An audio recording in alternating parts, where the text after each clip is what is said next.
क्या हेडिंग किए हो? समाकलन के गुणधर्म लिखना है।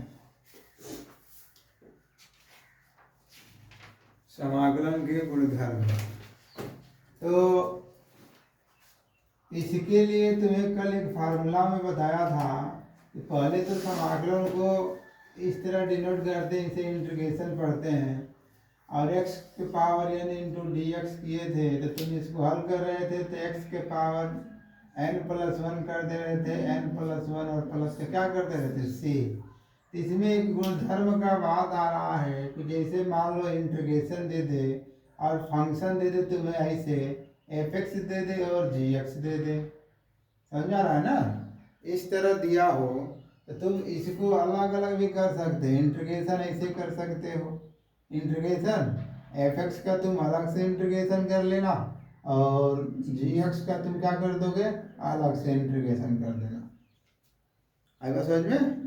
अब इसके लिए जैसे मान लो हम उदाहरण ले लेते हैं, उदाहरण जैसे हम इंटीग्रेशन लिख दिया हूँ और यहाँ पर x² कर देता हूँ, x पर 5 कर देता हूँ, इंटू डी एक्स कर देता हूँ। अरे समझ में ना।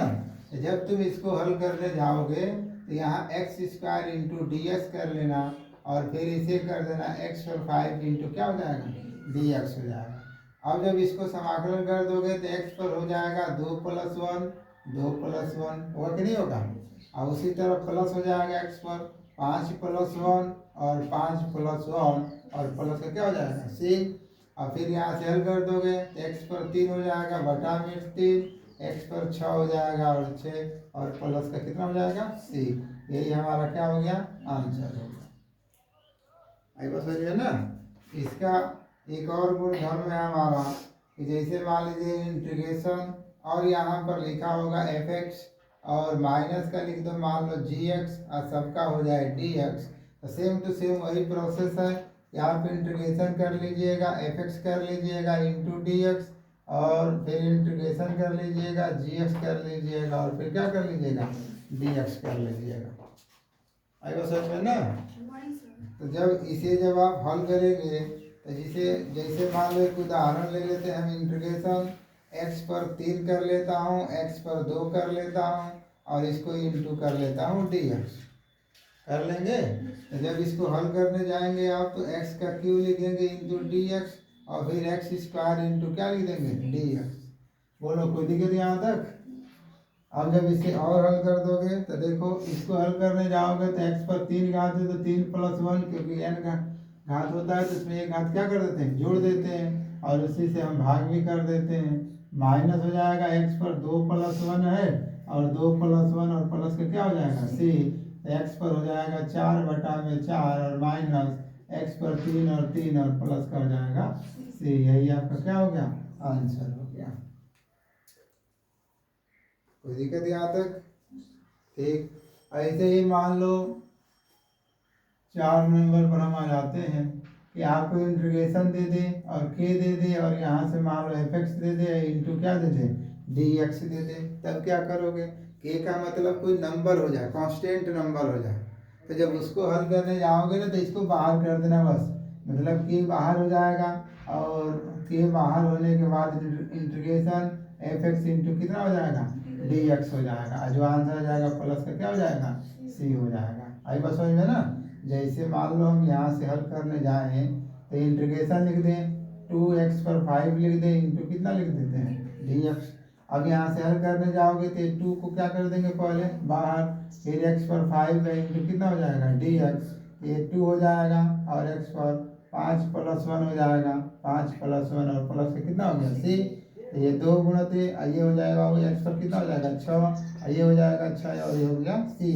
ये कट जाएगा ना 3, ये हो जाएगा x पर 6/3 और प्लस का कितना हो जाएगा c हो जाएगा। तो क्या गुणधर्म समझ में आया, जो प्लस माइनस गुणा भाग। अब भाग में भी रहेगा, जैसे मान लो भाग की ही बात हो रहा है कि जैसे मान लो कोई संख्या इंटीग्रेशन दे देगा, f(x) दे देगा हाँ, और इसके बाद मान लो k ही लिख दिया है, तभी तुम वही करोगे। यदि ये कांस्टेंट है तो 1/k बाहर कर देना और फिर इसका f(x) इंटू क्या निकाल देना, dx। जो आएगा वही आपका क्या हो जाएगा, आंसर हो जाएगा। अरे बात समझ में ना, तो ऐसे ही लगाना है। करिए इसको जब हल करने जाएंगे ना, देखो पहला सवाल दिया है। अब वो पहला सवाल जैसे मान लेंगे कि y दे दिया है, अब डायरेक्ट जैसे पहला सवाल दिया है और लिख दिया है cos 2x का प्रति अवकलज ज्ञात कीजिए। cos 2x का प्रति अवकलन मैंने समाकलन ज्ञात करना।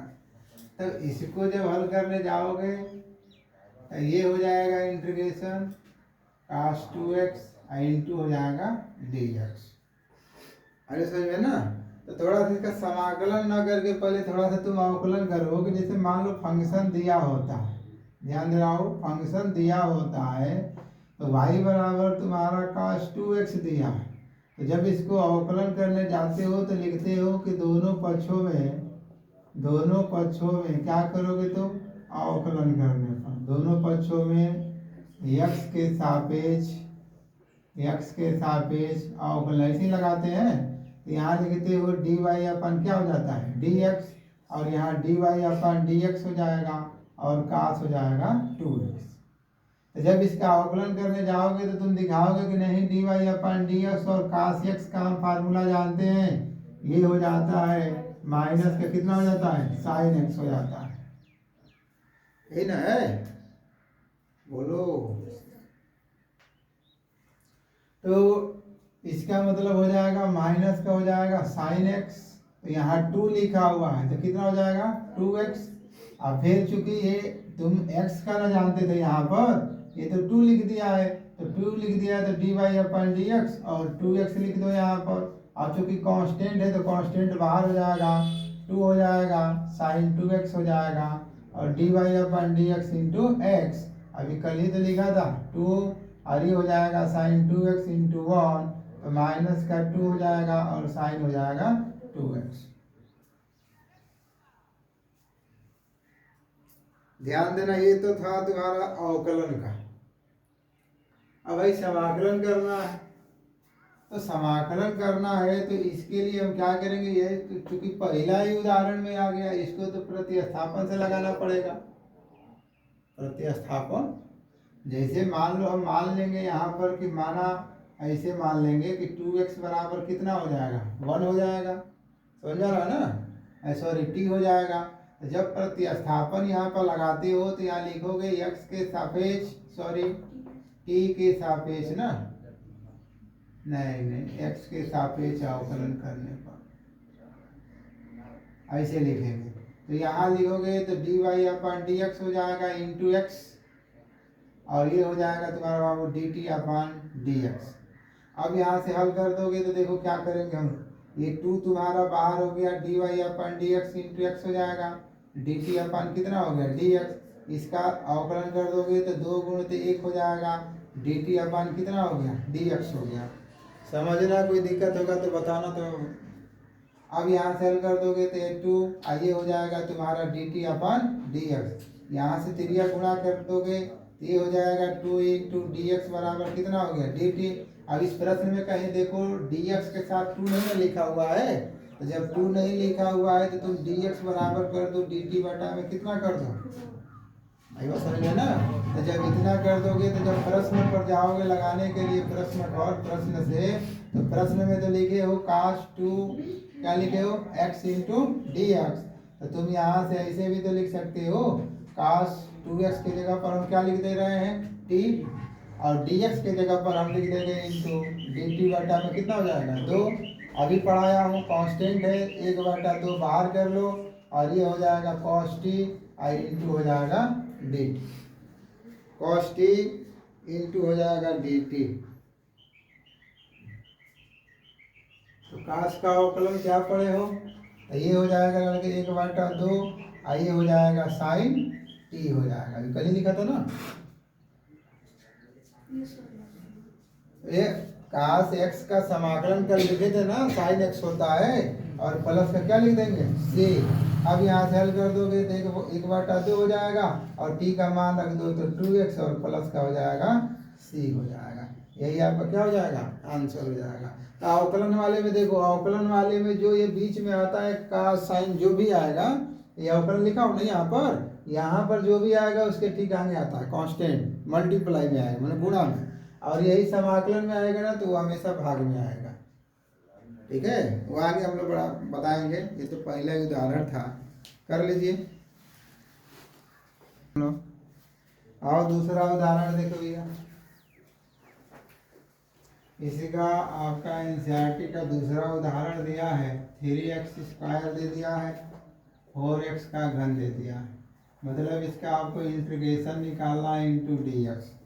एक ये उदाहरण दिया है, एक और उदाहरण दिया है 1/x जो x है not equal to 0 into dx। दो टे का समाकलन कर रहा है। अभी गुणधर्म बताया हूँ ना, जब इसको हल करने जाओगे तो इस नंबर को देखो पीछे प्लस लिखा है, प्लस लिखा है तो 3x² लिख दो इंटीग्रेशन इंटू dx, प्लस कर लो, ये 4x का घन हो जाएगा इंटू हो जाएगा dx। इतना तो लिख लोगे ना। फिर मैं बताया हूँ कि कांस्टेंट जो दिया गया है इसका समाकलन नहीं होता, ये बाहर हो जाएगा 3, और ये हो जाएगा x² इंटू dx, ये हो जाएगा 4x³ इंटू हो जाएगा dx। अब यहाँ से हल कर दोगे तो 3, अब इसको हल कर दोगे तो थोड़ा सा फार्मूला दिखाना होगा तो दिखा देना है कि इंटीग्रेशन x के पावर n रहेगा तो n+1 बटा में n+1 प्लस का कितना हो जाएगा c, यही ना होगा।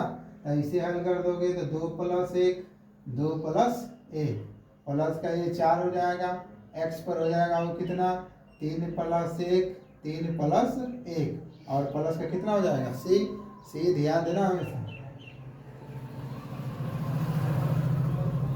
ये हो जाएगा x पर 4 हो जाएगा 4 प्लस का c, 4 से 4 कट जाएगा, 3 से 3 कट जाएगा, x³ और x पर 4 और प्लस का हो जाएगा c। यही हमारा क्या हो गया आंसर।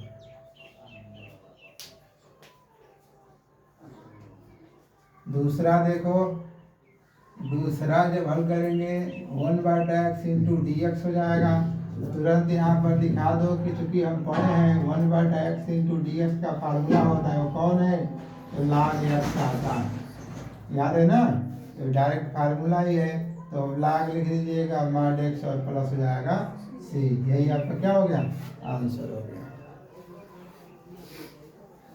देखा जाएगा जो होगा। अगला उदाहरण देखो, उदाहरण नंबर दूसरा पर हम लोग आ गए। उदाहरण नंबर दूसरा कह रहा है कि integration x³ -1 x² into dx दे दिया है। अब इसको हल करना है समाकलन। अब इसको हल करने जाओगे तो इस तरह तो कोई फार्मूला नहीं ना है, इस तरह कोई फार्मूला नहीं है, तो आप बीजगणित पढ़े हो, हम इसको x³ बटा में x² लिख देंगे, -1 बटा में x² लिख देंगे इंटू dx। बताइए यहाँ तो कोई दिक्कत, हल हो जाएगा ना इस तरह। अब फिर यहाँ से 2 घात इसका कम हो जाएगा, ये हो जाएगा x पर 1 घात और -1 बटा x² इंटू क्या हो जाएगा dx। हो कि नहीं हो गया।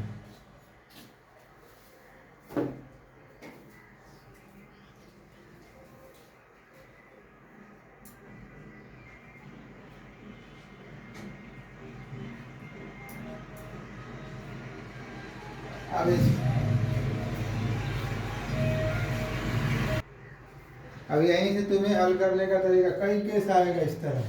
अब जब इसको हल करने जाओगे तो इंटीग्रेशन x हो जाएगा इंटू dx और माइनस फिर 1 बटा में x² इंटू dx, ऐसे हल कर दोगे।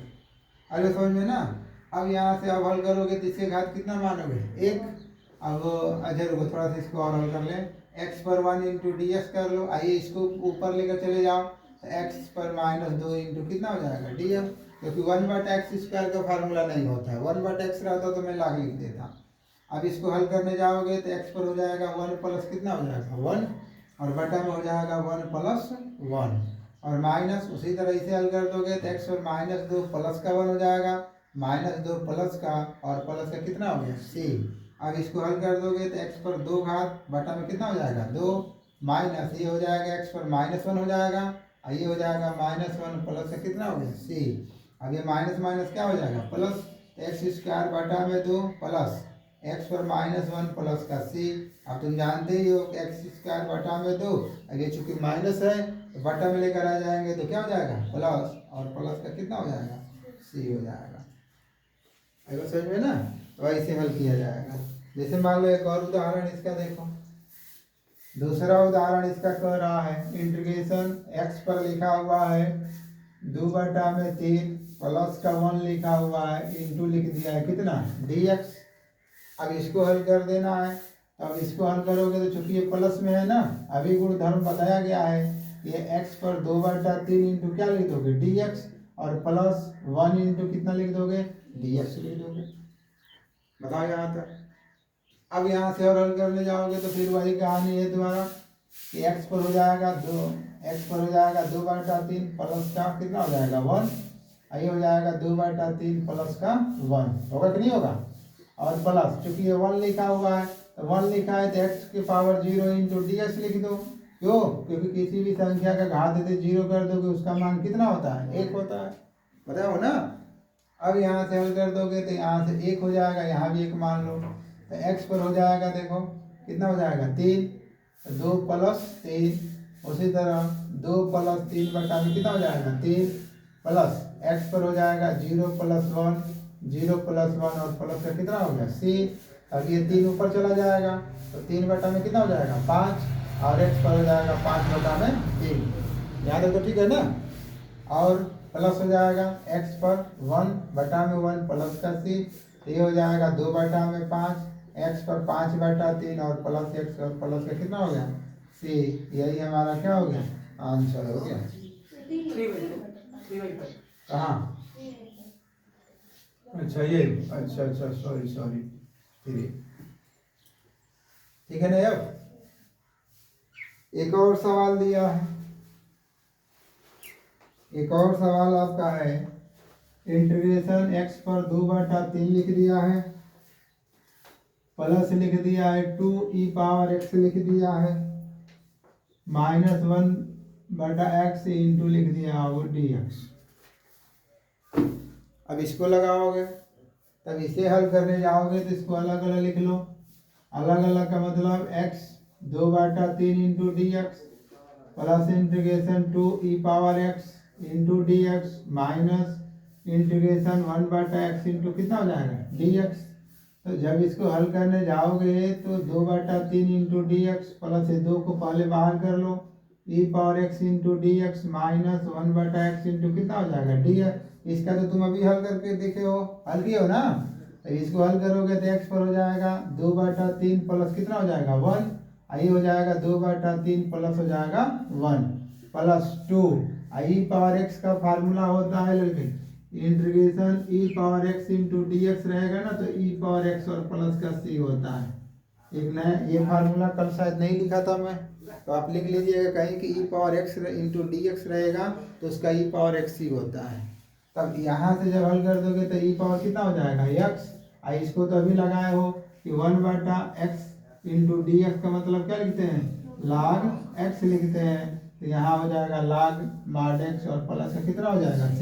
अब इसी को आप हल कर लीजिए, इसको हल कर लो तो x पर हो जाएगा कितना 2 प्लस 3 बटा में 3, और ये हो जाएगा 2 प्लस 3 बटा में 3 प्लस हो जाएगा 2 e पावर x लाग हो जाएगा mod x और प्लस का हो जाएगा c। ये 3 ऊपर कर लो, अब 3 बटा में 5 हो जाएगा और x पर हो जाएगा 5/3 और प्लस हो जाएगा 2 e पावर x माइनस लाग mod x और प्लस का हो गया c। यही हमारा क्या है आंसर।